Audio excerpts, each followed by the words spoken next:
My name is Helen Hope. As well as being principal teacher of languages in Open High School, um, a part of my job as well is to look at the voice of pupils in both Open High School and Tyree High School.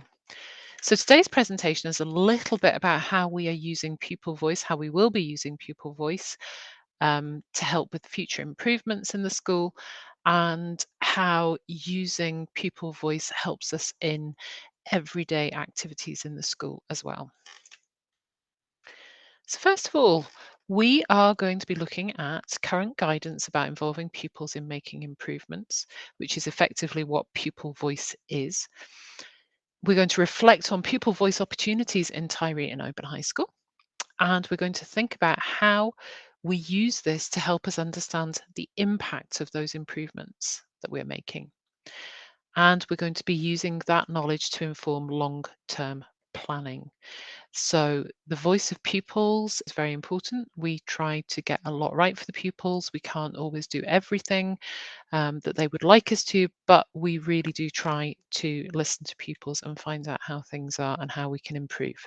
So recently, we're guided by documentation that comes from Education Scotland in particular, and there have been two very recent documents from them that support this journey of using pupil voice in making improvement in schools.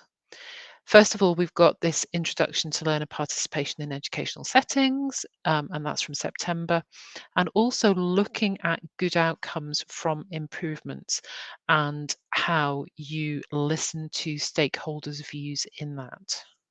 So, what is pupil voice? Learner participation. It's a phrase that we're very used to hearing in school, but what actually is it? And more importantly, what is the impact of listening to what people think about the service or the education that we're providing in the high school? So, what is the impact of that? That's always something that is a tricky one to measure, but something that's very important to us. So here's a good relevant definition. This is from that document I was talking about, participation in educational settings. So it says learner participation in schools includes all the ways in which young people engage in practices and dialogue with educational staff, parents, carers, and community members to create positive outcomes and changes. So there the key point is young people helping us to create positive outcomes and changes where we can do that. So where does this actually happen? Well, actually, it happens all over the community, all over the school, all over the community that is the high school. Um, First of all, we have learning, teaching, and assessment. So, for example, in classes, pupils will be asked for feedback on how they found the teaching of a particular topic, and staff will listen to that and maybe make tweaks and alterations for the future, and they'll try and listen as much as they can to pupils on those opinions. They'll be looking at how they learn about things, how much they've learned, and so on and so forth. And of course, we get feedback from pupils all the time in classrooms, one way or another. We know how successful our lessons have been and what we're doing in the classroom. But also, we have all sorts of other places that learning takes place in the high school. We've got outdoor learning that happens, we've got sports, massive amounts of sports and extra curricular activities as well. We have a lot of decision making groups, so there are some examples there of what might be happening. And the wider community, pupils are representatives in the wider community within Open and Tyree as well. And we have opportunities for personal achievement. So obviously how pupils feel about things will be reflected in these groups as well.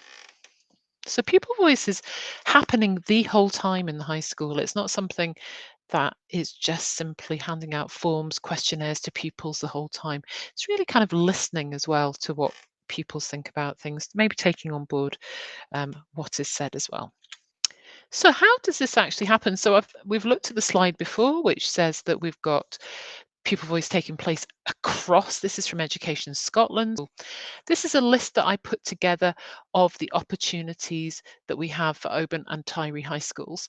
And this will not be the only list of opportunities that we have, but it's just a list I put together just so that we can see where pupil voice happens in the school here in Oban and in Tyree as well.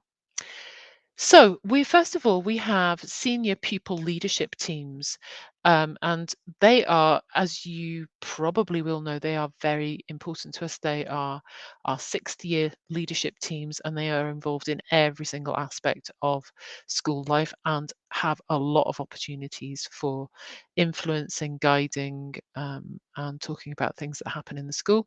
They're consulted very regularly.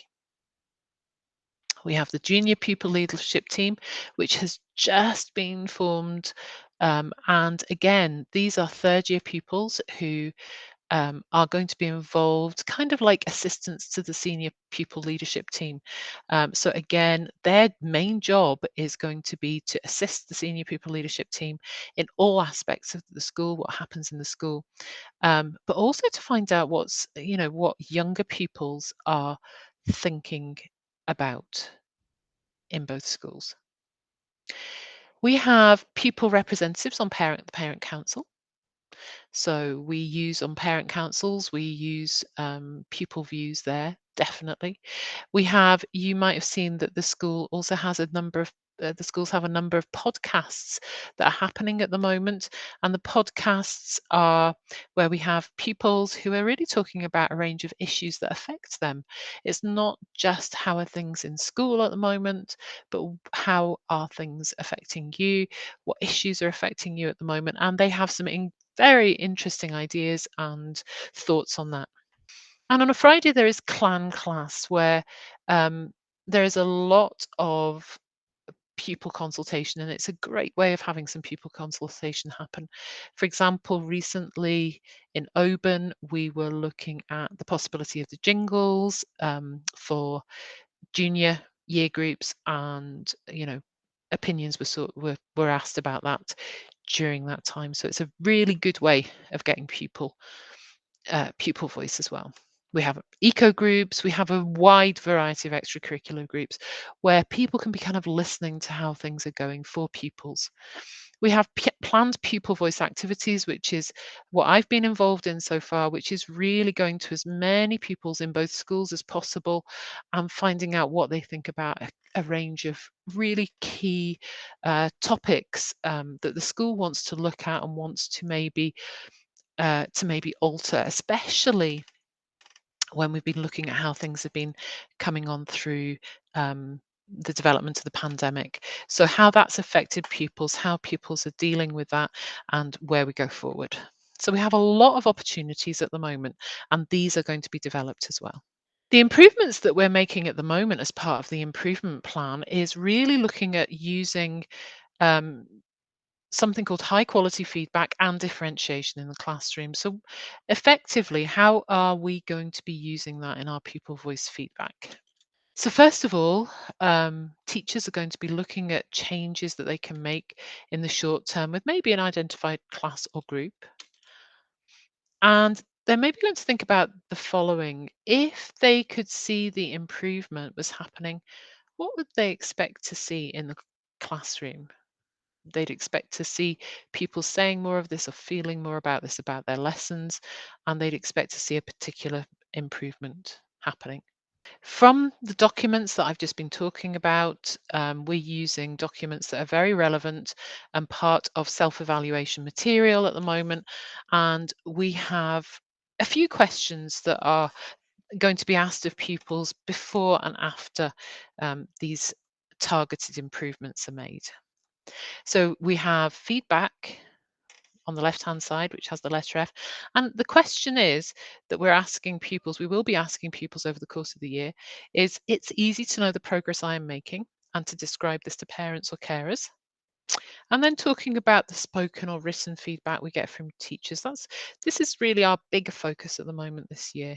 Feedback and differentiation. And you can see there we're looking at really trying to get level of challenge right for pupils, and learning in ways that suit and help and challenge at the same time. These questions are actually from another document, which is called How Good is Our School? And it relates to pupils talking about how to help in the improvement process. We will get information from those questions that we use with pupils, and we will be using the experiences, information, data from this process to inform and to repeat what we're doing with a wider range of focus groups or class. And then we'll be able to measure the impact of what we're doing using that pupil information. So asking pupils to think about these questions. Of course, it's really important to talk pupils and young people through the questions, because that is really the best way to get feedback from people, and that is to talk to them, to have a chat and a discussion and to tease things out. If you don't do that, then sometimes you can get information that is not correct and not helpful. So it's really important to make sure that that information is as correct and meaningful as possible. Okay, so my role, what I'm going to be doing is going around departments and helping with the process and making sure that young people are part of what we're improving in Oban and Tyree High Schools. And finally, for anyone who's interested, that we have documentation which supports this whole kind of part of what we try to do in school. First of all, we have a document that's available to everyone who's interested. It's called How Good is Our School? And you can see there that a part of it, this is a document that is used in school inspections, and it has a range of questions that are really important for schools as they're evaluating how they are doing and how they're going to do in future, what they're going to focus on in future. Pupil participation is a strong feature of our approach to self-evaluation and continuous improvement. That's one of the very first questions that appears in that document. Then we have the resource, which is more pupil-based, and it's called How Good is Our School? In capital letters there. And you can see that there are a couple of questions I've pulled from it, and these actually relate to the improvements we're making this year. So it's all about feedback and differentiation. Are we learning in ways that suit our needs? And do we get written or oral feedback? Also, we can have an introduction to learner participation in educational settings. So we've got this guidance I was talking about earlier, and there is a lot of support that goes with that. So we've got toolkits and all sorts of helpful material that I'll be looking at over the course of the year. And then finally, we've got this document that's quite really interesting, which is looking at what would be the outcome that you are looking for in order to make improvements in education in a school. And this is very helpful. And again, there's a good range of helpful planning tools for this that I will be having a look at. We all will over the course of the year. So hopefully that's explained a little bit about pupil voice in Oban High School and Tyree High School. And hopefully that's a little bit clearer, and you can see that there is a good range of opportunities in both schools for that information to be taken in and acted on wherever possible.